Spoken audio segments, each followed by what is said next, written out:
Hey up, it's that old Yorkshire geek here, back again with some more geeky news. Look a bit bright there, don't I? Have to reduce me light a bit. There we go. It's a bit better, isn't it? A bit more brightness. There we go. Yeah, anyway, so, where was I? Back again with some more geeky news, and we've got quite a lot to cover tonight, so we'll get straight into it. A couple of breaking news things, actually, that I didn't include in the description. I'll have to add the links later, but they've just come to me a few minutes ago. Right, so off we go. Right, anyway, where's me doofer? There we go. Right, first up, as you can see, it's the Star Trek Strange New Worlds trailer. So we'll watch it, but I'll keep pausing it and talking, and I won't go full screen either. Yeah, I will. There we go. So, off we go.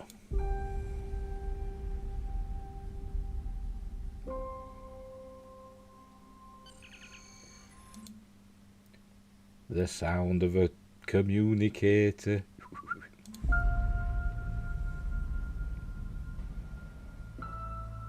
There it is. TOS. He's looking a bit... he's a bit fed up. Is this in his... because in the cage, and I think he showed it in the menagerie as well, he was a bit fed up, wasn't he? Before they went to Talos 4. He was thinking about quitting Starfleet, wasn't he, and becoming an Orion trader, dealing in green slave women, whatever they called them. So is this that time?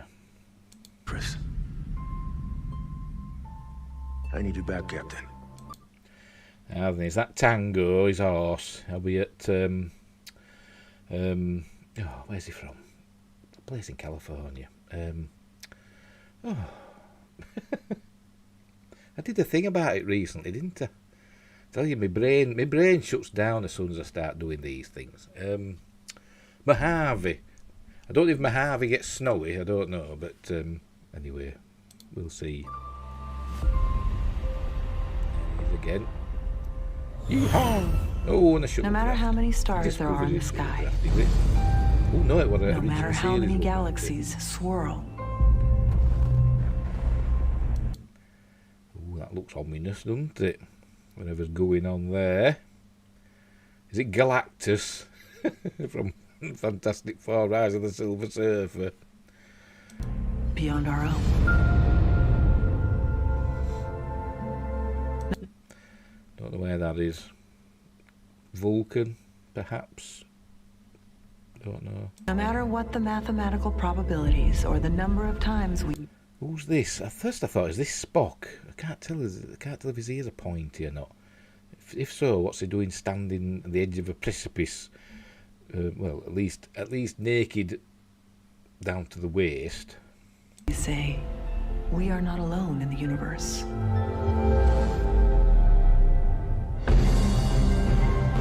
Our first visit from the stars. Beaming in. They could have done the transporters to be more like the original series. It's just an eagle. But, it's fine. It's always the province of children's stories. I know that is. And science fiction. And there's the Enterprise. Until one day. This still looks okay. It isn't.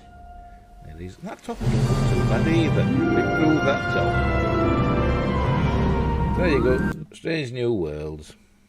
Coming May the 5th. May the 5th be with you. I know it's Revenge of the 5th, isn't it? I know, that's Star Wars. I know. Shut up. Right, so there you go. So I just thought I'd get that one in quickly. And the other breaking news, and it looks okay. They haven't shown much, have they? But it don't look terrible. But we've got to see what the stories are like, aren't we? And they're saying it's going to be episodic, so it'll be a new adventure each week. I hope. But I bet you out there's an overarching story that goes all through the season. I bet it does. I bet there is something, in the background, pardon me, that's, following them all the way through. Right, next from Star Trek. To Star Wars. Here we go. Some images from Obi-Wan Kenobi, which is also coming in May, but May the 25th. Be with you. The Force is strong with EW Entertainment Weekly, or whatever the hell it is. Yeah, it says there, Entertainment Weekly. But they've put an "an" on because it's Ewan McGregor. See what they did there? Aren't they clever? It is fitting that EW's final print cover before going on all digital would be of someone named Ewan. Why? It also marks Entertainment Weekly's 41st Star Wars cover when counting all split-run covers over the past 32 years, 6 of which have featured Ewan McGregor as the Jedi. All right. EW has the full scoop on Disney Plus's Obi-Wan Kenobi, including the exclusive first episodic images showing not only the return of McGregor as Kenobi, but also Joel Edgerton as Uncle Owen. We also have your first look at the franchise's fearsome new villain in the form of a relentless inquisitor named Reaver, played by the Queen's Gambit, Moses Ingram. Keep clicking to see the photos from the series, so we'll do just that, but we'll have a look at this picture first. So there he is, looking very grizzled. Obviously he's older, but he's actually looking quite good. I wouldn't want to go up against him. Looks like he's got a temper, but, you know, he's Obi-Wan, so he's calm, but he don't look very calm. Not to me. Right, next. Oh, there you go in. There we go. Can you see it, by the way? Can you see the writing as well? There we go. What kind of trouble around every corner? You know, a literal corner. What kind of Obi-Wan Kenobi will we meet in Obi-Wan Kenobi? Says star Ewan McGregor, we find Obi-Wan at the beginning of our story, rather broken and faithless and beaten, somewhat given up. I thought we're 10 years after. It's not the beginning of the story. Anyway, so there he is. Is he beaten up there? I don't know. Apologies if you heard that. I mean, it's too much gurgling again. I haven't had my tea and I'm a bit peckish. I'll have it afterwards. Spaghetti bolognese, that's what we're having tonight. Right, inquisitive minds want to know, as the Force-sensitive Inquisitor Reaver Moses Ingram will prove a formidable new foe as she seeks out Jedi in hiding for the Empire. Director Deborah Chow and writer Joby Harold described the character as ruthlessly ambitious. An inquisitor. She don't look very inquisitory, does she? She don't look like the Inquisitors that we saw in Clone Wars and Rebels. I think it was Rebels we saw them in, didn't we? There might be some in Clone Wars, I can't remember. But they were all sort of like pasty, you know, skin, weren't they? Because they were like they'd gone over to the dark side, so they'd lost the pallor, hadn't they? You know, they were very pale. I know she's a woman of colour, but they could have still made her look, you know, as though she's had some of the life drained from her. And she hasn't got very Sithy eyes. I know they're not, well, they technically are Sith, I suppose, aren't they? The dark Force users, so their eyes would go a bit peculiar, wouldn't they? You'd think. Anyway, because I'm sure she's got a red lightsaber. Continue on next. Oh, bloody adverts. I don't know. There we go. Caving, that's 4 of 8. Hang on, have we missed one out? Oh no, first one was the cover, wasn't it? Stupid man. Caving in. Can you still see it? Yeah. McGregor's Obi-Wan Kenobi is a master Jedi and a master of decluttering, as evidenced by his sparse dwelling on Tatooine, where he has set up shop to watch over a young Luke Skywalker. Again, it's supposed to be 10 years after, hasn't he? Got his little house. Did you just get that last 10 years? He spent 10 years in a cave, has he? Thinks he's Tony Stark. Anyway, there he is. Can I make it bigger? So you can see. There you go. You can see that a bit better, can't you? Anyway, there he is in his cave. Got notes on his feet neither. Tell you. You get chilblains because they'll get cold at night. They do, these desert planets. Next, number 5. Oh, she's on the hunt. They share a common dark side goal. Ingram says about the villainous trio: Reaver, the Grand Inquisitor, and Darth Vader. Oh, so we're going to get a Grand Inquisitor as well. They're on the same team. As for what stands out most to Ingram about her big bad, it's all heart. There she is. She doesn't look very. I've got to admit, she doesn't look very intimidating. But this is just a photo. Maybe her demeanour will be intimidating. I don't know. But she doesn't look very intimidating. She doesn't look very dark side force user. She don't look very inquisitory. To me. To you. To me. Life in the slow lane. I was there with a Yopi. We all know how Obi-Wan feels about flying. This Jedi prefers to travel by more primitive means like this Yopi. Oh, have I pronounced that right? I don't know. Whenever possible. You know what I'm like with pronunciations. There you go. If it's farting. I bet it does. Yorkshire. Memories. Right, next. Adverts. Next up. Making him cry uncle. Oh, there we go. Joel Edgerton is back as Uncle Owen. Excuse me. And we don't necessarily like his odds in a face-off with Reaver, but as a wise smuggler once noted, never tell me the odds. Thank you, George, for casting Joel Edgerton as Uncle Owen, laughs director Deborah Chow. That's all I can say. And there we go. There's a confrontation. Again, I'm not getting much sinister vibes, to be honest. I bet she ends up being a goodie. I bet she does. I bet she turns good before the end of the season. I bet she does. I bet she saves Luke or Obi-Wan or both. Cloak and Sabre. McGregor is all cloaked up again as Obi-Wan Kenobi, and he's got places to go, like the new planet of Dayoo, which sort of has a Hong Kong feel to it, says writer Joby Harold. It's got a graffiti-ridden nightlife, and it's kind of edgy. It's just got a different lane and a different feeling. So there you go. So there he is. Still looks like a Jedi, though. Walking about in like this, cosmopolitan area, people would see him and they'd say, he looks like a Jedi with his hood up. But by this time, maybe the Jedi are just myths, because they were myths, weren't they, by that time? Well, even by that time with Mandalorian, there were myths, weren't there?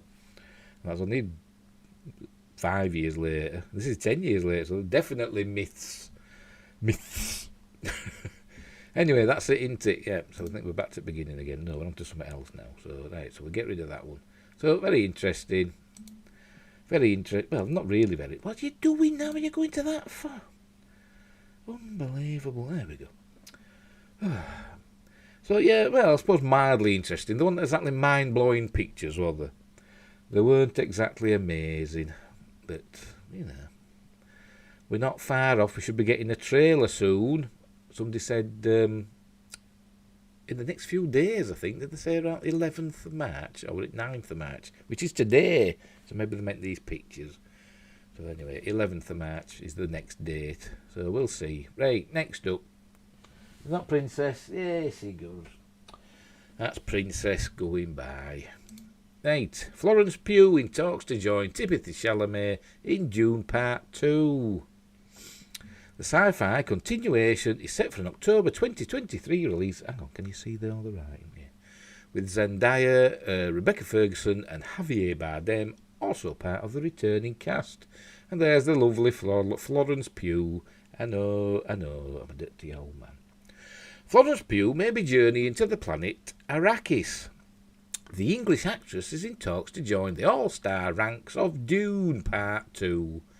The sequel continuation to Denis Villeneuve's Oscar-nominated sci-fi epic in the works at Legendary.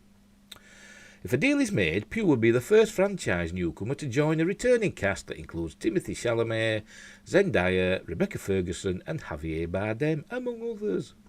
The Villeneuve director's feature is to resume from where the first one left off, telling the rest of the story of Frank Herbert's seminal 1965 novel of the same name, with Paul Atreides Chalamet fighting alongside the Fremen to free the desert planet of Arrakis from the grips of House Harkonnen. Although they pronounce it, is it Harkonnen? I think they pronounce it Harkonnen, don't they, in this one? Harkonnen. To me. To you. The project is casting 3 new major parts, including Emperor Shaddam IV, the ruler who sends the Atreides family to Arrakis, and Phaedra Altha, the cunning nephew of the Baron who heads House Harkonnen. So who'll play the Emperor? Who's going to be the Emperor, do you reckon? Because it was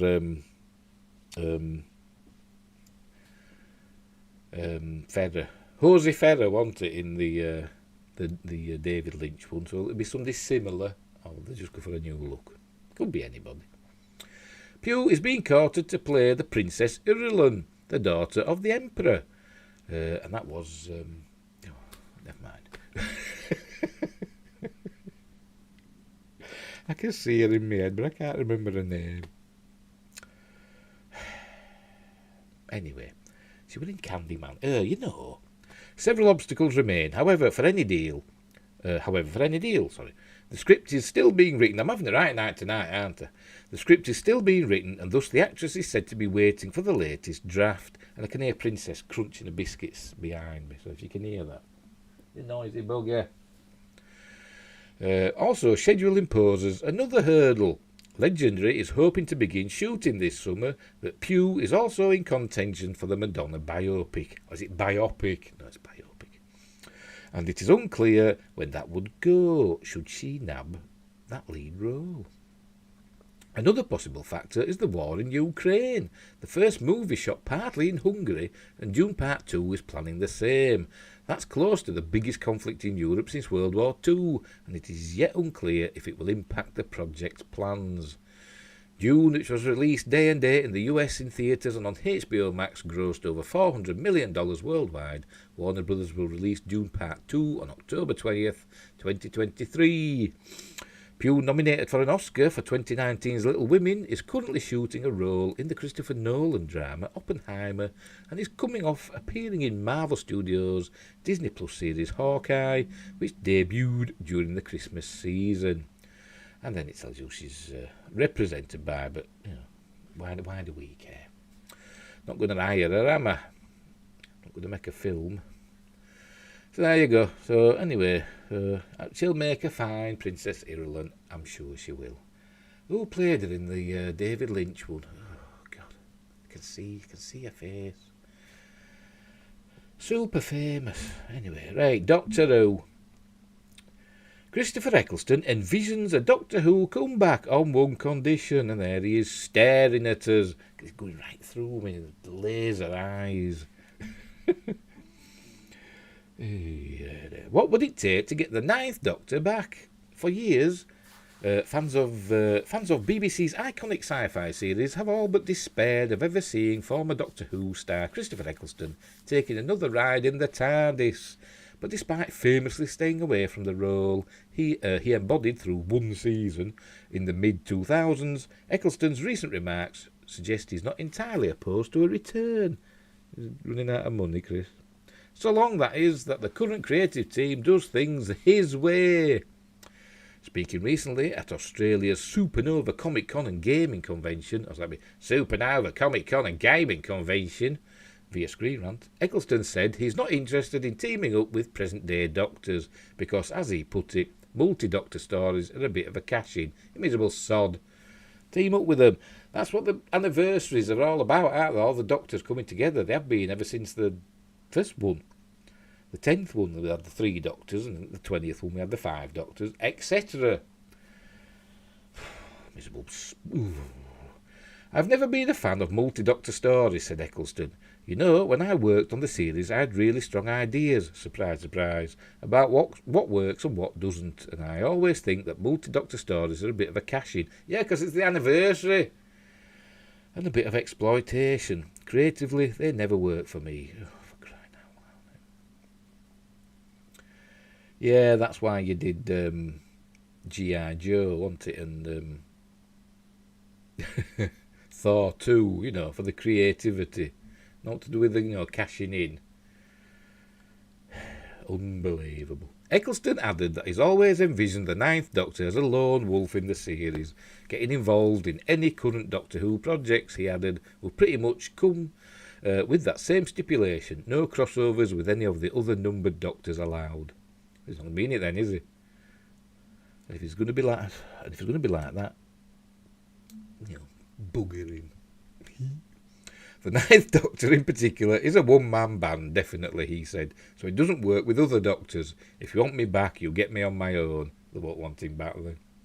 There's no announced project on the near horizon that would put Eccleston back in the Whoverse, but fan demand to see more of the reluctant actor has remained strong ever since his single-series turn as the Ninth Doctor, which came in a 2005 TV revival after the franchise had lain dormant for nearly a decade. That appearance earned Eccleston a British National Television Award and made his portrayal the definitive introduction to Doctor Who for a host of younger fans. Though he stayed far away from Doctor Who for most of the period since his mid-2000s departure, Eccleston has recently inched closer to the series again, voicing his original role last year in the audio-only drama Doctor Who The Ninth Doctor Adventures. As for the upcoming 14th series, BBC hasn't yet said who will replace outgoing star Jodie Whittaker to take up the role of the 14th Doctor, but showrunner Russell T Davies, who's returning to the franchise after previously working with Eccleston on the series' 2005 revival, told The Guardian late last year that he's aiming for a November 2023 release date, the 60th anniversary of the show. And that's it. If you're going to be like that, Chris, you can sod off. Don't want to know, because the anniversary episodes, specials, always have multiple Doctors, because that's what they're all about. That's what the fans want. Never mind what you want, your bloody creativity. Snobby sod. You're a northerner and all. Even space has a north, he said, didn't he? Famously. Right, Ant-Man. Ant-Man 3 set video shows Paul Rudd filming possible musical montage. Because everybody needs a montage. Oh, I love that film, man. Seen it for the ages. Team America. A new Ant-Man and the Wasp Quantumania set video shows Paul Rudd strolling down the street to the song Welcome Back by John Sebastian. I don't know it.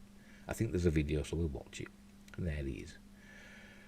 A new video from the set of Ant-Man and the Wasp Quantumania shows Paul Rudd filming what may be a musical montage. Everybody needs a montage. Rudd first appeared as Scott Lang in 2015's Ant-Man, which introduced audiences to the beloved character. Or is he beloved? Is he beloved or beloved? I don't know. Who is capable of altering his size with the help of Pym particles. Ant-Man went on to receive a sequel back in 2018, Ant-Man and the Wasp, which saw Lost star Evangeline Lilly partner up with Lang and take on the mantle of Wasp. Since his debut, Rudd's Ant-Man has established himself as an integral character within the MCU. He's an Avenger, while also providing some much-needed comic relief during some of the franchise's more pivotal and intense moments. Scott Lang's third standalone instalment, Ant-Man and the Wasp Quantumania, it just reminds me of mods, on thinking like, Quadrophenia. That's all I think when I see Quantumania. It's currently set for release next summer, but that's just me, And we'll see Rudd return to the MCU for the first time since the earth-shattering events of 2019's Avengers Endgame. As the title suggests, Ant-Man and the Wasp Quantumania will build on the previously established in-universe science behind the quantum realm, with very little else known about the plot at this time. Lilly will also reprise her role alongside Rudd, with Jonathan Majors set to make an appearance as Kang the Conqueror, following the dramatic revelation at the end of the Loki Season 1 finale. God, we're awful. Catherine Newton will also star as Lang's grown-up daughter, Cassie. Now, a recently captured video from the set of Ant-Man and the Wasp Quantumania, We Are the Mods, has given fans a fresh new look at Lang post-Endgame, while also teasing the possibility of a musically backed scene. The video, which was shared by Paparazzi Podcast on Instagram, took me a minute to work out what that said, didn't it? On Instagram, oh God.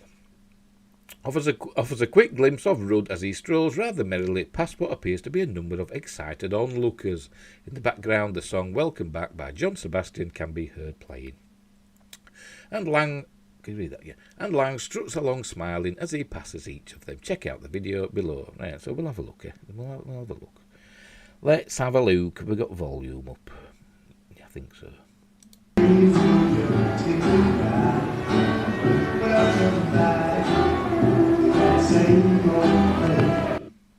Still don't know the song. I don't know the song. Anyway, yeah. So that were on Instagram, I think. Yeah, a paparazzi podcast. If you want to look at it again, as with most Marvel projects. Ooh, what was that? Yes, Galaxy Surfer. It does look more like a CGI version of Ewan McGregor, and very airbrushed. Yeah, you know, or you know, it could almost be a painting, couldn't it? That cover. It looked very teased is the word. Anyway, as with most Marvel projects, Ant-Man and the Wasp: Quantumania has so far remained shrouded in mystery. With something, by the way, welcome to the stream, Galaxy Surfer 1. With some recently released set images acting as the first real unofficial tease that fans have had regarding the project. Given the stacked cast that this film boasts, including a confirmed appearance from Bill Murray, audiences were already incredibly excited to see what this third Ant-Man installment would mean for the future of the MCU. Now, this new footage, albeit short, is only likely to amplify the anticipation for this long-awaited threequel, as its quantum central theme certainly holds a number of exciting possibilities. The presence of the song in this scene certainly suggests that this could be part of some sort of montage sequence, with the public perhaps welcoming Lang back following his world-saving efforts in Endgame. The apparent curiosity and wonderment from the people he passes by suggests that Lang may now experience a new level of fame and recognition, given that he publicly fought alongside the Avengers and helped reverse the devastating effects of Thanos' snap. It will be interesting to see how this scene plays out on the big screen and what its actual context turns out to be when Ant-Man and the Wasp: Quantumania, We Are the Mods, hits theatres next year. There we go. So that's that one. So he's singing it. Maybe he's doing Spider-Man 3, you know. Like that. Nearly knocked me coffee over then. Silly sod, I'm going to have a drink of it. In my Mercury Rapid cup. Still available, the book, not the cup. From Amazon. In paperback and Kindle. Right, next. Star Trek Picard. Got me Star Trek badges on. Look. Star Trek Picard rises above COVID delays as production wraps on third and final season. And there's Picard and Raffi. I don't know. Would that hair be allowed in Starfleet? It don't look very regulation to me. Well, it might be. I don't know. You can't keep Captain Jean-Luc down for very long, folks, despite a number of pandemic-related delays, including a major COVID-19 outbreak on the set. Oh, right, did you remember that? Paramount Plus has wrapped production on the third and final season of Star Trek Picard. This news was confirmed on Twitter by supervising producer Christopher Monfett, who wrote, "And that's a wrap on Season 3 of #Star Trek Picard. As you watch and enjoy Season 2, just know the next and final chapter in Picard's story is a truly remarkable thing. Beyond thankful to executive producer Terry Matalas, the cast, crew and all our extraordinary writers who made it possible." And there's the tweet. Recently speaking with Collider, actor Patrick Stewart, who reprised his fan favourite character from The Next Generation, promised that the series finale will be unexpected and questionable. Some would say the entire series is questionable, wouldn't they? They would. I'm not one of them. Well, yeah, I am. That first season was awful, wasn't it? It was. But episode 1 of season 2 was okay. You know, I didn't hate it, but we've got to see how it goes. I haven't got much faith in Kurtzman Trek, I'm sorry. Anyway, he continued, "I'm thrilled about that because it leaves a question mark hanging over his head. Now, I'm not saying in 3 years' time or 10 years' time there will be another series and I'll be back again tending in my grapes in the vineyard. I think 10 years is pushing it, Patrick. I know you're in good shape for your age, but, don't push your luck. But I've had some fallings out with some of our people because they look on this as a closure that is coming up, and I don't. When talk turned to his potential return, as Professor X, I banged my thumb then on my keyboard. When talk turned to his potential return as Professor X and the upcoming Doctor Strange in the Multiverse of Madness, Stuart clammed right up. The world seems to know much more about that than I do, he said, dancing around the question despite the fact that he pretty much confirmed his arrival in the MCU during a separate interview around the same time. While chatting with The Guardian, Stuart admitted that he'd taken some time to focus on his memoir after wrapping Picard's final season. The title of the autobiography, Are You Anybody?, was derived from his early days as a little-known stage performer. On my first Royal Shakespeare Company opening night at Stratford-on-Avon, I was playing the Earl of Somewhere in Henry IV, tiny part, he recalled.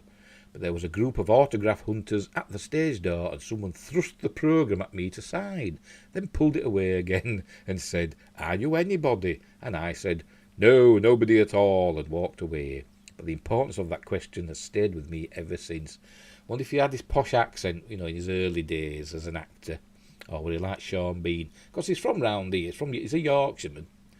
And he lives he was born not quite far from where I live. And so I wonder if he still had his if he had a Sean Bean accent back then, calling everybody bastard. I apologise, but it's Sean Bean, innit? So maybe Patrick Stewart were like that. Or he might have been posh from the beginning.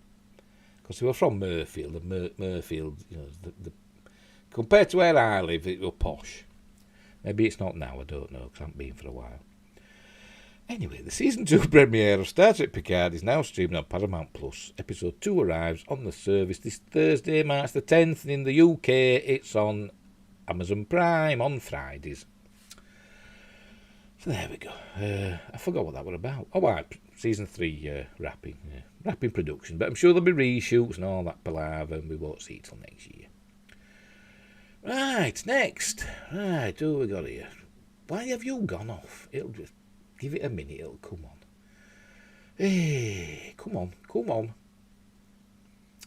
Unbelievable. When you're ready, was it pcgamer.com and your stupid websites? I'll press refresh. Let's refresh it, see if that makes it come on. See, it's not saying wait. It's not responding. Hey. Well, I'll tell you what, we'll move on. How one colossal leak changed Star Trek canon and movie history. And this is about Star Trek 3, The Search for Spock. And there's William Shatner as Admiral Kirk, and that's Mark Lenard as the Romulan commander from Balance of Terror, the original series. Anyway, right. Can you see that writing? Yeah. In the current era of electronic communications, social media and scoop reporting, it seems that there's not too much which can stay secret. Even the most wealthy and powerful company globally, Apple, can't keep secrets from the public. Today, March 8th, 2022, yesterday, Apple announced its latest product offering, a new iPad. I've never had an iPad. 2 new iPhones, a larger monitor, and a new desktop Mac computer. In fact, I don't think I've ever had any Apple things at all. The only Apple thing I've ever paid for was I subscribed to Apple TV for a while, but I don't anymore. So anyway, I digress as usual. The truth is, for folks who wanted to know what yesterday's announcement was, all they had to do was look on a few Apple fan sites like MacRumors. This is all true for celebrities as well. Recently, Chris Pine, known to Star Trek fans everywhere as Captain Kirk in the Kelvin series of films... Oh, pardon me, I'm burping, it's that coffee. Walked out of his house with a beard. This led to rampant speculation on why the actor has a beard and what the beard means. Is he hadn't shaved? Now imagine that if an entire script to a major motion picture leaked, like the news of Pine's beard... Yeah. Oh, sorry. Now imagine that if an entire script to a major motion picture leaked like the news of Pine's beard. That's precisely what happened in 1982 when the team working on the sequel to Star Trek II The Wrath of Khan found that their story was no longer a secret. Thanks to an article from Starlog magazine's December 1982 issue, fans can look back at a long and detailed summary of the progress of Star Trek III. The article also revealed how William Shatner helped save the Paramount lot from burning down completely when a fire broke out. Quick, grab that extinguisher. I know I'm rubbish. I'm no Mike Yarwood. A copy of Harve Bennett's original storyline was leaked to fans in February, forcing the producer to rewrite the script, changing many of its details and events, the magazine reported. Fans know the story, which was produced by Bennett and directed by Leonard Nimoy. The search for Spock featured a quest by Captain James Kirk, Admiral James Kirk Shatner, to return the soul of Spock. No, it's his Catra, not his soul, it's his Catra. Nimoy, into his regenerated body. That Catra was living inside Dr. McCoy, Forrest Kelly, and Kirk had to steal the Enterprise to complete his mission. That green-blooded son of a bitch. It's his revenge for all those arguments he lost. That's what he said. Star Trek 3 has gone down as a controversial film. Some fans dislike it, like filmmaker Robert Meyer Burnett, who frequently appears on the podcast Inglorious Trexperts, which I've never watched. I mean, keep meaning to get round to that Inglorious Trexperts, and I keep forgetting. I do. But I like Robert Meyer Burnett, he's a good egg. Follow him on YouTube. Does a lot of stuff at the moment with John Campea, so doesn't have as much time to do his own shows. So, but he's still, a good chap. In a recent episode of the Trexperts, Burnett listed the myriad of reasons why Star Trek 3 was not up to the standards set by the Wrath of Khan. Among them were the decisions made by the characters which seem unnatural and not in line with their years on television or in previous movies. Why didn't Kirk realise what was going on and take Sarek to see McCoy? Burnett asked. The New York Times Review gave the film a passing grade, but not by much. For all the fancy effects and sprawling panoramas, the scale remains small, wrote Janet Maslin in 1984. The disadvantage to this, a certain visual blandness, even tackiness, to the story's more grandiose settings, is well outweighed by the intimacy that exists among Enterprise crew members. Well, they were a family, weren't they, by then? Other fans defend Star Trek 3, including Trek fan Randy Wilson, who said that the movie suffers by comparison with the films that came before it and after it. Some of those details were in the original plan for a third Trek film, but much of it was not. Today, fans can buy a copy of Bennett's Star Trek 3 Return to Genesis treatment for a couple of $100. Crikey, available online for free.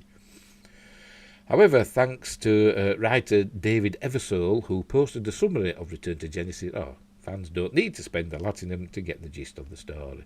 I think is that a link there?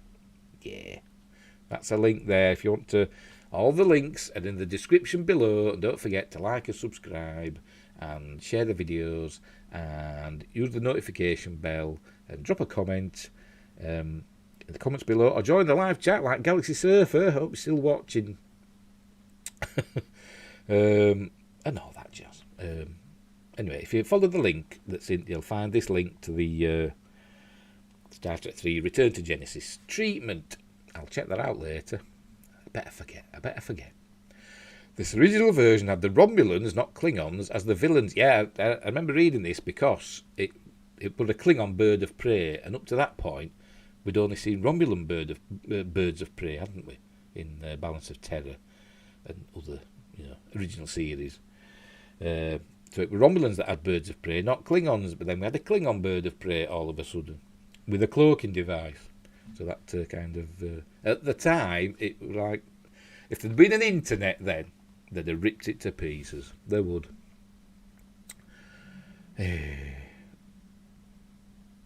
Bennett wanted to cast someone handsome and swarthy to play the Romulan commander. Bennett had the Romulans at the Genesis planet from the start to mine dilithium. as the new world was rich in the substance. According to Memory Alpha, the Romulans were hunted by a feral Spock.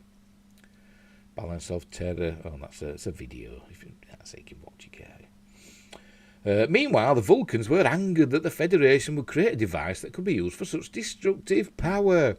The Vulcans decided to leave the Federation, and Kirk travelled to Vulcan to try to convince them otherwise. It's reminiscent of what they're doing in Star Trek Discovery, isn't it, at the moment? Not that I watch it. But that's all parts of last season 3, and let's say Vulcan had left the Federation. But it's not called Vulcan anymore, is it? By the 31st century, it's called something else. Stupid.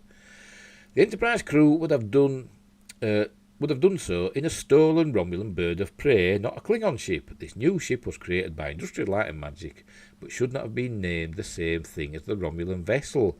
As this Reddit article details, by Star Trek V, many production staff didn't realise that there was any difference, and thus became part of official Trek canon. Yeah, but we're on Star Trek 3. Burnett told Gizmodo that the Return to Genesis film would have been a more serious, perilous, and above all epic story than what fans got. He also felt that having a thoughtful villain like the Romulan in the TOS episode Balance of Terror would also have worked better. That Romulan commander was portrayed by Mark Lenard, who also played Sarek, Spock's father, on television and on film. Burnett told Gizmodo that the original plot and treatment might have elevated the franchise to a new level. There we go. But yeah, I like Star Trek 3, the search for Spock, but it does, compared to Wrath of Khan, it seems a bit cheap. It actually seemed a lot like a TV episode from the 80s. The sets and stuff, especially that bar that McCoy goes to. That looks proper 80s, doesn't it? It looks very cheap and nasty. That's the worst. When he meets his to our planet, welcome, that fella. Anyway, McCoy calls him backward. Won't get away with that these days. Yeah, anyway, so yeah, the one colossal leak that changed Star Trek canon. We'd have had a Romulan birds of prey, we'd have had no Klingon birds of prey, but if we'd have had no Klingon birds of prey, we wouldn't have had all the ace stuff in like Next Generation and Deep Space Nine with Klingon birds of prey, would we? So it all worked out in the end. It all came out in the wash. Is this one working? Yeah, it's come on now. Here we go. Right, Spock takes the spotlight in the first Star Trek Resurgence gameplay trailer. So we're on gaming now. The new Star Trek game, it's all Star Trek, isn't it, later? The new Star Trek game is being developed by a team of former Telltale developers. Did that shut down Telltale? Was it Telltale? I think it wasn't it. We'll watch it in a bit. That don't look very much like Spock to me, anyway. First revealed at the 2021 Game Awards, Star Trek Resurgence is a narrative adventure game featuring dialogue choices, relationship building, and exploration, set in the year 2380, the era immediately following the Star Trek The Next Generation movies. Now, courtesy of IGN, we've got the debut gameplay trailer, and it's got just about everything you would expect from a classic 5-year mission. An intractable conflict between alien races, tough moral quandaries, the Prime Directive, ion storms, and of course, Spock. Resurgence is being developed. Can you see the right? Yes, you can. Resurgence is being developed by Dramatic Labs, a studio founded by former Telltale Games CEO Kevin Bruner and other Telltale veterans. And it looks very much like a Telltale game in this trailer, over more than 7 minutes of gameplay in the video. There are no fewer than 6 ABC choices which steer the conversation in one way or another, presumably leading to slightly different outcomes at various points along the way. What are you doing, Princess? Behave yourself. Oh, that's the cat. Where are you? Come here, you. Right, come here. Come here. Let me get you. Let me get you. See, this is Princess, look. This is Princess. Come to say hello to the ladies and gentlemen. Yes. You're causing your bother, aren't you? Eh? Yes, you were. Go on, then. Where have you gone? What's she like, eh? Where did it? There. Resurgence will feature 2 playable characters with gameplay switching between them over the course of the game, but will differ from Telltale games in one notable way. It will not be episodic. She's back again. Ooh, she's a naughty. It will not be episodic, but will be released as a single large story. It will be very interesting to see how this works out.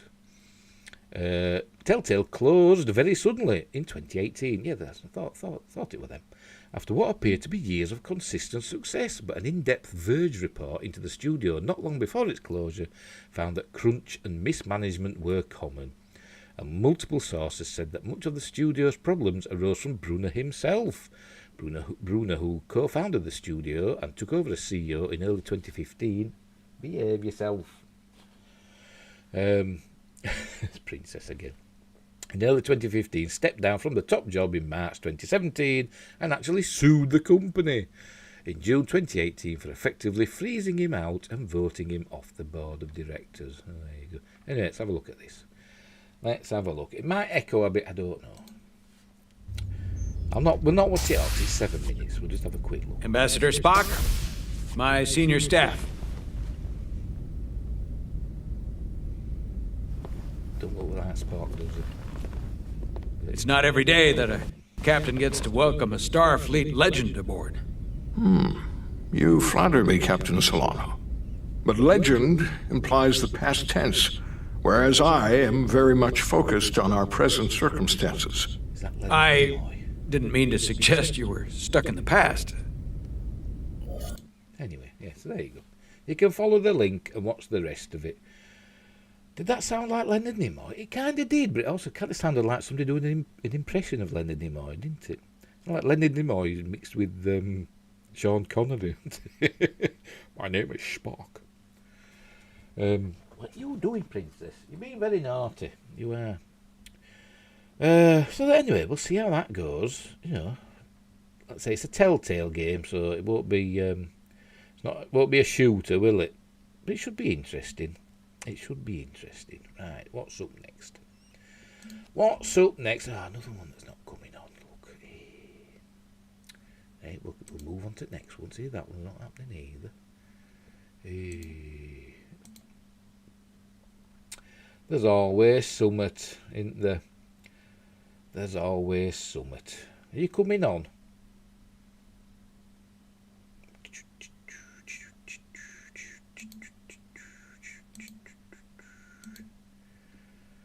Because both these stories from Wales Online. Oh, we'll have to miss these ones out. They might come on later. Right, bit of science news. A new Earth. Planet forming 444 light years away contains a large organic molecule that is a precursor for the creation of life, astronomers claim. A ring of dust, gas and ice 444 light years from Earth has been found to contain a large organic molecule, or just one, that could one day go on to form life. Astronomers discovered the chemical known as dimethyl ether, a key building block of life inside the planet-forming disk around the young star IRS-48. Over time, dimethyl ether goes on to form prebiotics, including amino acids and sugars, that have the foundations for life on planet Earth, according to the team from Leiden Observatory in the Netherlands, who made the remarkable discovery. The findings suggest these large molecules may be present in planets as they form, and with the world developing around them as the dust, gas and ice come together. Dimethyl ether is made up of 9 atoms, making it the largest complex organic molecule discovered within a planet-forming disk to date, the team said. Finding such a chemical early in the formation process increases the chances life has evolved elsewhere in the pardon me. And I'm just drinking coffee, not fizzy pop. Finding such a chemical early in the formation process increases the chances life has evolved elsewhere in the universe, they said, adding it could be widespread. Well, it is. Life's everywhere, isn't it? And there's a picture. There's the disk. Protoplanetary disk. Using the Atacama Large Millimeter Submillimeter Array, ALMA, in Chile, researchers looked for different chemical signatures within the disk surrounding the young star, known as IRS 48. Oh yeah, because it's in this star is in the constellation of Ophiuchus, or is it Ophiuchus? I don't know. Let's say Ophiuchus. Yeah. And as a disk that has been widely studied by astronomers, revolutionizing our understanding of how planets form, and likely mirroring how the Earth formed 4.5 billion years ago. Get the drink. Hey. Previously, other smaller organic molecules such as formaldehyde have been found within the disk, prompting researchers to see what else was hiding in the dust.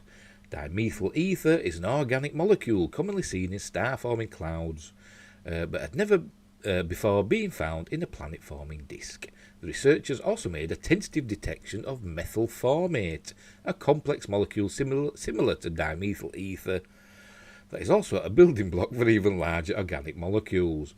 From these results, we can learn more about the origin of life on our planet and therefore get a better idea of the potential for life in other planetary systems, says Nishanti Brunken, a master's student at Leiden Observatory. And there's some more pictures. Obviously, these must be like spectral data, isn't it? Different colours denote different compounds and molecules and all that stuff. There you go. There you go. Anyway, co-author. How long does this go on for? How long does this go on for? Oh, I'm not reading all that. I can't be bothered. So there you go. Anyway, follow the link if you want to read the rest of it. So, more chances of life elsewhere, but there won't be just yet there because it's still forming its planets. Let's see if these have popped up. There we go. Rare Star Wars figure expected to sell for £1,500. Other items in the memorabilia sale are predicted to be worth at least £1,000. And there's a picture of Yak Face. Right, Star Wars figures bought for £1.59 are expected to sell for up to £1,500 each when they go to auction this week. Star Wars memorabilia from the 70s and 80s is for sale at Anderson and Garland auctioneers on Wednesday, March the 9th and Thursday, March 10th. So that's be done now, won't it? Back from tomorrow's. Reports Chronicle Live. One figure, Yak Face, from around 1983, could sell for as much, I think it were in, Yak Face were in Return of the Jedi, wasn't he, in Jabba's Palace. Could sell for as much as £1,500, while other figures are expected to fetch at least £1,000 each. Fred said Yak Face is one of the last figures that they did, and he's a rarity. There's two in this sale, one out of the packaging, and he's estimated at about £100, and you have one in the original packaging, and that's got a price label of £1.59 on it, and its starting price is £1,000, and it's likely to be worth about £1,200, if not more. The collection for sale includes 80 carded figures, and there's a picture. That's a stormtrooper, obviously. And some others in background. Right. The collection was previously owned by a collector in Sussex and includes an original R2-D2 and a Return of the Jedi Han Solo carded figure. Posters and vehicles from the films have been submitted to the sale, including a boxed figure of Chewbacca, which is signed by the late Peter Mayhew, who played the Wookiee warrior between 1977 and 2015. Fred said Star Wars always gets quite a bit of interest. It's iconic.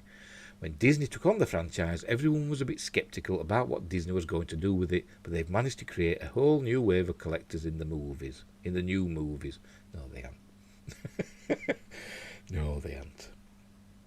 You've got new generations interested in Star Wars. Yeah, but they're not buying toys.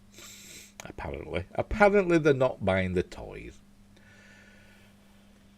Not in the numbers that, past Star Wars iterations have sold merchandise. Anyway, he added, there's been a good bit of interest all over the world, as there always is. There's been interest in America, Japan, where there's a big collector's market for this sort of stuff, and Britain too. The Star Wars auction will begin at around midday on Wednesday. And bids can be placed online, in person, or via telephone. And there we go, that's that one. Hey, we'll try this other one that wouldn't appear. Yeah, it is this one popped up. Here we go. Go away, I don't want to sign in. Get away. Sign in. The little known story of the Welshman who created Doctor Who's greatest villain. Terry Nation's Daleks are known across the world, but not many people know about the man himself. I didn't know he was Welsh for a start. And there's a picture of him. Terry didn't think his Daleks would necessarily be a success, but he was wrong. You reckon? Right, there you go. They are one of television's greatest ever villains, with their tank-like shells, pepper pots, weren't they? And harsh electronic voices. The Daleks have struck fear into generations of children, and are instantly recognisable whether you're a fan of Doctor Who or not. Yeah, everybody knows the Daleks, don't they? But while the Doctor's greatest enemy is widely known across this world and others, the story of the man who brought them to life may be less familiar to fans of the hit BBC series, particularly younger viewers. Cardiff's own Terry Nation, who died 25 years ago this week, wrote himself into sci-fi history with his creation and went on to write for some of the most popular television series of the 1960s and 70s, such as The Avengers and The Saint. Born in Llandaff, I hope I pronounced that right, in 1930, Terry's childhood was dominated by the outbreak of World War II. And as a young boy, he would regularly hear the Luftwaffe bombing Cardiff docks from his house in Fairwater Grove West. With his father serving in the war and his mother working as an air raid warden, Terry, an only child, would usually be by himself when the bombing raid started and would spend nights all alone in the family's air raid shelter. However, out of the fear came inspiration, as he made up stories for himself to pass the time and distract him from the destruction around him, with this skill later leading him to a successful career as a screenwriter and novelist. And there's another picture of him, with his daughter Rebecca and a Dalek. The Dalek's on the right, by the way. It was also here where he had he first had the idea for the Daleks, with the extraterrestrials inspired by the same forces of evil that he and so many others were sheltering from, hell-bent on conquering the universe and exterminating what they see as inferior races. The Daleks are clearly based on the Nazis, as is so much of his work. Author Olwyn Turner, who has written about Terry's life, told Wells Online in 2011. The harshness of their trademark exterminate cry recalls Hitler. The war left a very powerful impression, as indeed it would do. I think if you picture nations sitting there reading in those conditions, and he'd be reading adventure stories by Conan Doyle, that sense of escapism from the horrors of the reality of war was a major element in shaping what he did, he added. His work is escapism, about going to far-off places and having adventures. These experiences, as well as an obsession with comic books, lent themselves to young Terry's ever-growing imagination, which also got me into trouble at school, with teachers remarking that he was too much of a daydreamer. And there he is daydreaming. He's thinking of inspiration, waiting for it to come. That's what he's doing in front of his typewriter. After leaving... After leaving school, he joined the family's furniture business, but began to write comedy after tiring of life as a salesman. In his 20s, he struggled as a stand-up comic and began to consider writing jokes for other people, having already sold some to the likes of Harry Seacombe and Win Calvin. Sorry, I've just seen a message pop up there. What's that? It can wait. I don't know who Win Calvin is, sorry, but Harry Seacombe was a very famous entertainer from the 50s, 60s and 70s, and maybe into the 80s. He's a very good singer, but also a comedian and comedy actor. He was referred by the BBC to meet some of the biggest names in comedy at the time, such as Spike Milligan and Tony Hancock, and he was ultimately represented by the same company. When Hancock fell out with his long-term writers a few years later, he needed new talent to work with, and he and Terry went on to work on 4 TV shows together, as well as material for live acts, although it was the Cardiff-born writer doing much of the heavy lifting. It was around this time that Doctor Who had first come calling for Terry, but they were met with rejection the first time around. However, after he and Tony Hancock split, he found himself without work and in need of money, so took the BBC up on their offer. He wasn't totally convinced by the project, however, and quickly knocked out 7 episodes in the space of the week before sending it off to the BBC and forgetting about it, setting off to pursue other opportunities. Little did he know, however, that the first episode he wrote for the show, entitled The Mutants, was going to change British television and sci-fi drama forever, as fans were drawn in by the fascinating new characters and a cliffhanger ending, which saw an extra 2 million viewers tune in the following week. While the show had struggled in its opening 4 weeks, with BBC bosses considering cancelling the series, Terry's episodes created a large and engaged audience, which helped make Doctor Who a hit. The Daleks took off immediately, said Alwyn. It completely changed everything, but it was something that he had just knocked out to get some money, and I think to some extent that's why it's so good. If he had consciously sat down and put in all the normal effort required, I suspect he wouldn't have turned up something quite so good. Sometimes it's the case that the most powerful of things are those written at speed, and there's a picture of him presumably getting married. Terry with his wife Kathleen on their wedding day in 1958. Very nice.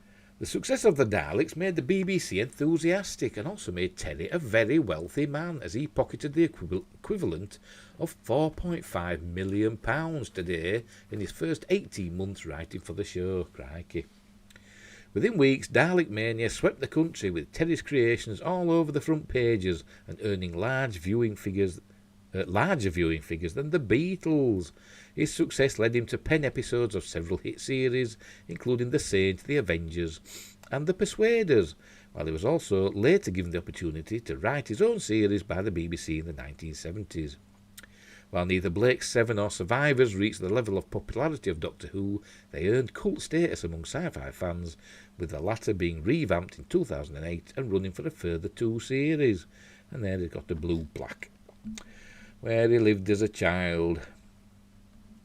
Blue plaques in the UK, they put them on places of national importance, or where famous people have lived, or people who have contributed to society, stuff like that. Having always wanted to crack America, and boosted by the success of The Saint and The Avengers on the other side of the Atlantic, Terry headed to the US in 1980, where he rubbed shoulders with the likes of Steven Spielberg. But despite enjoying appreciation of his work by fans at conventions, he was ultimately left frustrated by work in the US, with little of his material being used on TV. This did nothing to damage his legendary status among the sci-fi community, however, and following his death in 1997, a blue plaque was later unveiled at his childhood home by Tim Hancock, the son of Doc. Fittingly, a Dalek was in attendance at the unveiling, having propelled Terry to worldwide appreciation and inspired generations of audiences, both young and old. And there we go. So that's a bit about Terry Nation, which I didn't know a lot about it either. I know he had these problems with the BBC, and only he was allowed to write for a lot of years, obviously not since he died, but only he was allowed to write Dalek stories, wasn't he?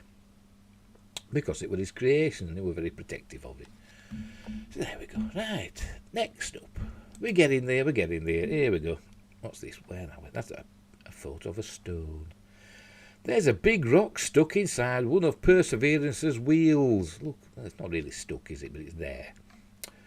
It looks like the Perseverance rover has an unwanted passenger, a rock stuck inside one of its wheels. The image of the stone was selected as the image of the week for week 54, February 20th to 26th, 2022, for the Perseverance mission. The image of the week is selected by public input. Perseverance captured this image on February 25th, 2022. The rover's front left hazard avoidance camera A captured the image. When the rover is driving, it makes periodic stops to let the hazard cameras survey the immediate surroundings. The hazard cameras help evaluate the hazards in front of and behind the rover, like large boulders, deep trenches or dunes. The cameras create 3D views of the surroundings that help the rover make its own decisions without consulting with the rover team on Earth on every move. And there's a picture of the rover. and that's showing where the hazard cameras are, rear and front. And there's a camera on a big arm. Got 23 cameras, look. The rock's been there for a few days based on images from March 2nd. It's difficult to tell from the picture for sure, but it doesn't appear to be wedged in. Will it fall out during normal operations? Probably. The rock doesn't appear to be causing any damage or hindering the rover's operations, and it's not the first time a stone got stuck in a rover's wheel. MSL Curiosity also had a rocky hitchhiker in one of its wheels. Oh, there we go. There it is. In Curiosity. NASA thinks rovers can get rocks stuck in their wheels when traversing slopes. They also get in there as the rover moves over loose terrain and as the rover's weight breaks rocks into pieces. In a 2017 article at Mashable, Curiosity project scientist Ashwin Vasavada, hope I've said that probably, said, "We don't exactly know how the rocks get in the wheels, but it's likely they can hop in as the wheels and heavy rover breaks rocks and sinks into the soil around loose rocks." It's aliens, it's Martians, they're running along outside, avoiding cameras, and they're putting stones in to try and break it. That's what they're doing. It is, telling you. Tell me I'm wrong. They've said that the rocks in rover wheels aren't a problem in the past. The rocks are pretty soft and tend to fall out on their own. The only potential problem is if the rocks somehow interfere with cables running to the motor on each wheel. NASA doesn't seem worried about it though, otherwise they would have changed the design to prevent it. At least one Mars rover ended due to problems with its wheels, but not because a rock got stuck. In 2009, NASA's Spirit rover got one of its wheels stuck in soft soil. After months of carefully planned manoeuvres and extrication attempts, NASA announced that the rover was stuck. In May 2011, they ended the mission. Perseverance's mission was planned to last at least one Mars year or 687 Earth days. It's a little over halfway through its planned mission at 373 sols on March 8th. They call it each day a sol on Mars, don't they, for some reason. But rover missions to Mars tend to last longer than planned. Spirit and Opportunity were supposed to last about 90 sols, but Spirit lasted 2,208 sols. And Opportunity lasted 5,352 sols. Well, just call it days. MSL Curiosity has been active on Mars for over 9 years, and its primary mission was set at only 687 days. One Mars year. See, they said days then. Perseverance's planned mission length is at least one full Martian year, but it's already exceeded that, and its multi-mission radioisotope thermoelectric generator, MMRTG, could last 10 years or more. Hopefully Perseverance will complete its mission and cache samples for later retrieval and even find preserved biosignatures. Eventually the mission will end, but it probably won't because of a rock in its wheel. There you go. As I said, it's Martians doing it. It's like Martians putting playing cards and spokes of bicycle wheels. That's what they're doing. But they ain't got playing cards, they've just got stones. So that's what they're doing. Getting the kicks. Right, next up. Endurance. Shackleton's lost ship is found in Antarctic. And this is kind of, spooky. Because t'other day we're going through the Starfleet fleet of ships that were in Picard at the end of Picard season 2, episode 1. The fleet of ships, weren't there? And we're going through it, and one of them were either the USS Shackleton or it was Shackleton class. I think it was the USS Shackleton, and they said probably named after Ernest Shackleton, who explored the Antarctic. I couldn't remember if it was the Arctic or the Antarctic at the time, but it's the Antarctic. Anyway, they found his ship, look, the Endurance. Scientists have found and filmed one of the greatest ever undiscovered shipwrecks 107 years after it sank. The Endurance, the lost vessel of Antarctic explorer Sir Ernest Shackleton, was found at the weekend at the bottom of the Weddell Sea. The ship was crushed by sea ice and sank in 1915, forcing Shackleton and his men to make an astonishing escape on foot and in small boats. Video of the remains show Endurance to be in remarkable condition. Even though it's been sitting in 3 kilometres, 10,000 feet of water for over a century, it looks just like it did on the November day it went down. I but it looks well preserved, but not like the day when it went down. Its timbers, although disrupted, are still very much together, and the name Endurance is clearly visible on the stern. Without any exaggeration, this is the finest wooden shipwreck I have ever seen. Oh, pardon me. By far, said marine archaeologist Menson Bound, who is on the Discovery expedition and has now fulfilled a dream ambition in his near 50-year career. It is upright and well proud of the seabed. Proud. Intact and in a brilliant state of preservation, he told BBC News, and there's a picture of it on the ice, look. And some chaps. Are they playing football? Probably. Because that's the sort of thing these explorers do. The project to find the lost ship was mounted by the Falklands Maritime Heritage Trust, FMHT, using a South African icebreaker. Excuse me, I'm going to sneeze.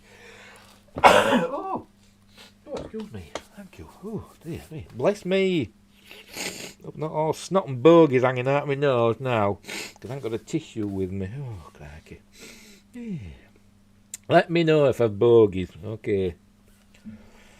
Anyway, using a South African icebreaker, Agulhas 2, and equipped with remotely operated submersibles. The Scotch Princess has left kitchen door wide open. It's cold in here now. I've got fire on, but it's still cold. Your fault, Princess. She's still there. She's still here, look. She's here. You can't see her, but she's here. Outside. Waiting for me to feed her. That's what it is. She wants feeding. The mission leader, the veteran polar geographer Dr. John Shears, described the moment cameras landed on the ship's name as jaw-dropping. The discovery of the wreck is an incredible achievement. He added, "We have successfully completed the world's most difficult shipwreck search, battling constantly shifting sea ice, blizzards and temperatures dropping down to minus 18 Celsius. We have achieved what many people said was impossible." See, I'm all self-conscious now, thinking I've got all snot and bogies down my face.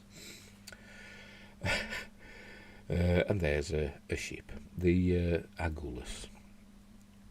That's what ships look like, apparently. Where was the ship found? The Endurance was spotted in the Weddell Sea at a depth of 3,008 metres. For over 2 weeks, the subs had combed a predefined search area, investigating various interesting targets before finally uncovering the wreck site on Saturday, the 100th anniversary of Shackleton's funeral. Spooky, isn't it? The days since the discovery have been spent making a detailed photographic record of the timbers and surrounding debris field.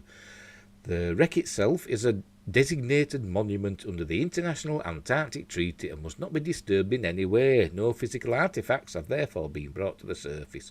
And there's a map. So obviously it went from there down there, and that's where they look for it. So there you go. I don't think we've done. No, we haven't done yet. Oh, crikey. What could the sub see? The ship look. Yeah, go on. Well, the ship looks much the same as when photographed for the first time by Shackleton's filmmaker Frank Hurley in 1915. The masts are down, the rigging is in a tangle, but the hull is broadly coherent. Some damage is evident at the bow, presumably where the descending ship hit the seabed. The anchors are present. The subs even spied some boots and crockery. You can even see the ship's name, Endurance, arced across its stern, directly below the taffrail, a handrail near the stern, and beneath, as bold as brass, is Polaris, the five-pointed star, after which the ship was originally named, said Menson Bound. I tell you, you would have to be made of stone not to feel a bit squishy at the sight of that star and the name above, he added. He sounds like a right card, doesn't he? You can see a porthole that is Shackleton's cabin. At that moment you really do feel the breath of the great man upon the back of your neck. What life had attached to the ship? Interestingly, the wreck has been colonised by an abundance of life, but not the type that would consume it. There's a picture there. That looks very, very spooky, doesn't it? Very, very spooky. It would appear that there is little wood deterioration, inferring that the wood-munching animals found in other areas of our oceans are perhaps, unsurprisingly, not in the forest-free Antarctic region, according to deep-sea polar biologist Dr. Michelle Taylor from Essex University. The Endurance, looking like a ghost ship, is sprinkled with an impressive diversity of deep-sea marine life.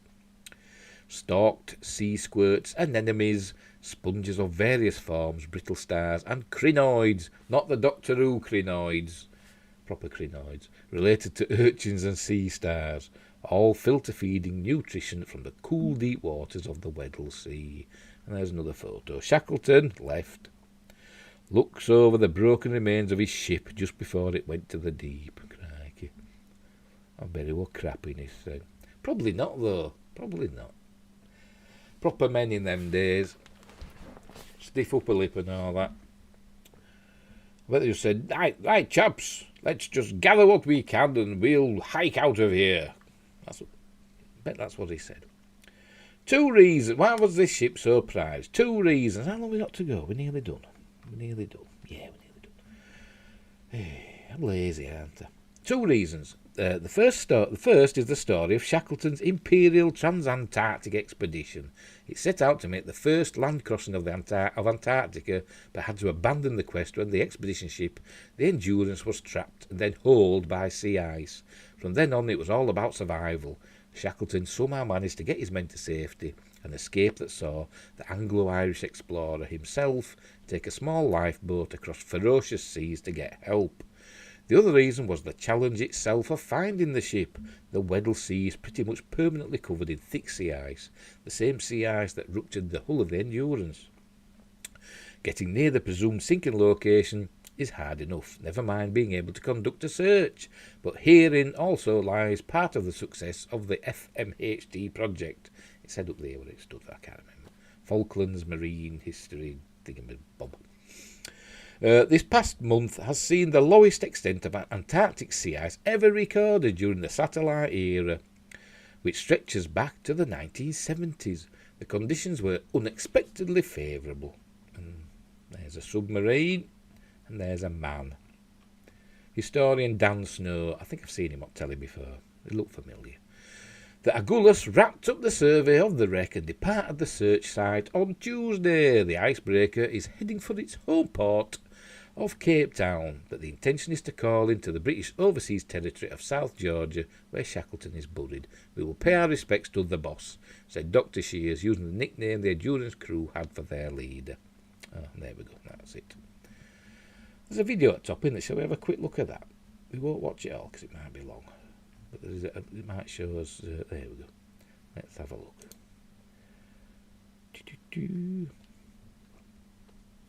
Yes, very spooky, isn't it?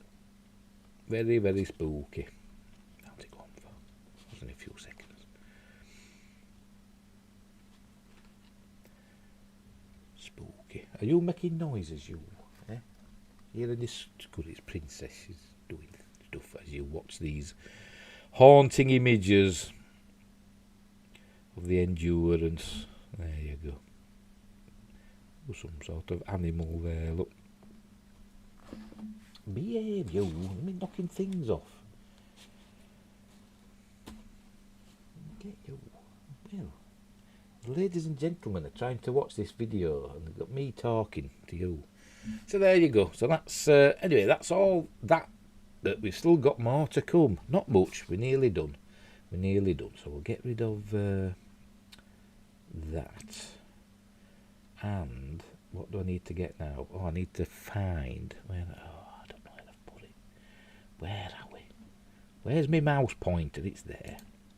Just excuse me while I just do things. I should have done this before, but I forgot. I forgot because I'm useless. We're doing our. Next up is our On This Day, and we've got a few things that happened on this day. Today. So what we'll do, we'll fire that up, and then I shall have to add this now. A bit of behind the scenes now. We've got to add a window capture.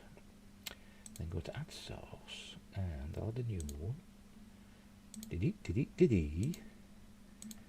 Just talk amongst yourselves. There we go. There we go. Let's make it bigger. Let's make it bigger. There we go.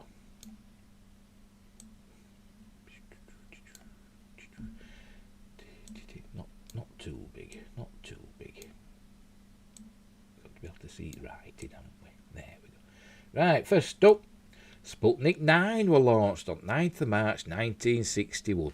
I've put the links, by the way, for information about all these. It's in the description, down at the bottom of the description. But Sputnik 9 were launched in 1961, and it had that dog, whose name I can't remember, but it was translated, it means Blackie. And I think it had a guinea pig and some other stuff as well.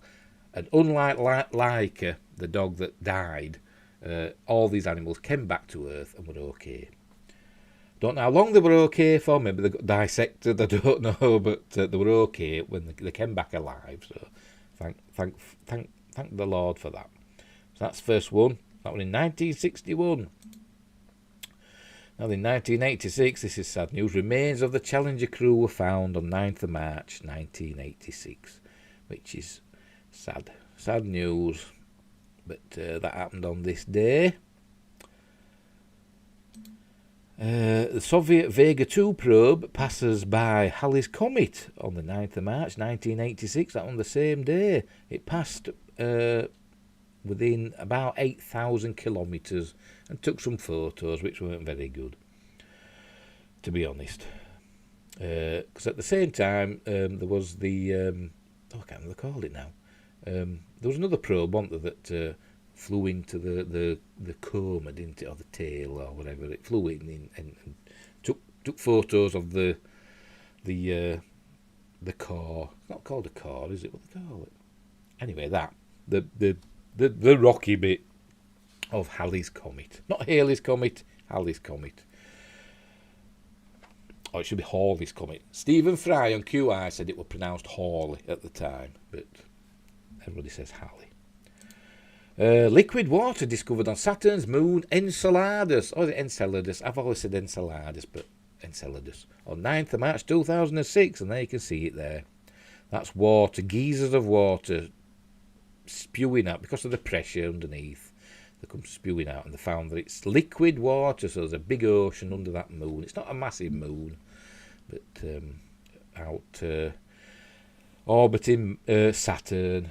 So that's another interesting thing. Could there be life in that ocean, or is it, briny water? I don't know. The Space Shuttle Discovery makes its final landing on 9th of March 2011. The same year, was when the shuttle program ended. Atlantis was the last shuttle mission. I think it was STS-135, I think, and that was in July of 2011. So, an amazing spaceship. And it is no more.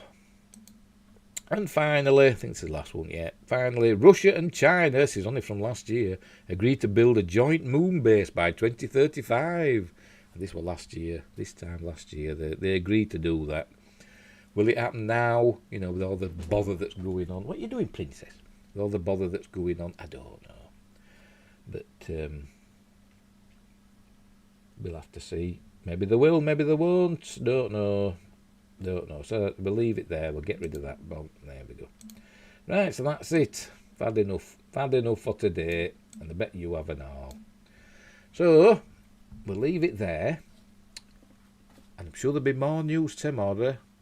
So until tomorrow, and thanks for watching, by the way. And don't forget, it says over there. It says there. To like and subscribe. Can you hear me? Can you hear me, Mother? Just to like and subscribe and share the videos and use the notification bell and tell all your friends. Come and watch this stupid Yorkshireman waffling on, and he can't understand a word he's saying because of me Yorkshire brogue. That knows. But he goes on about geeky stuff and space stuff and other stuff that he just finds interesting. That's basically what it is. I just find articles that just catch my eye and I read them out here and give my opinions. So anyway, we'll leave it at that. So wherever you are in the world, I hope you have a lovely rest of your day, unless it's middle at night, and then, go to sleep. But wherever you are, be nice to each other, help each other out, because it's still a crazy world. But until tomorrow, I'll see thee.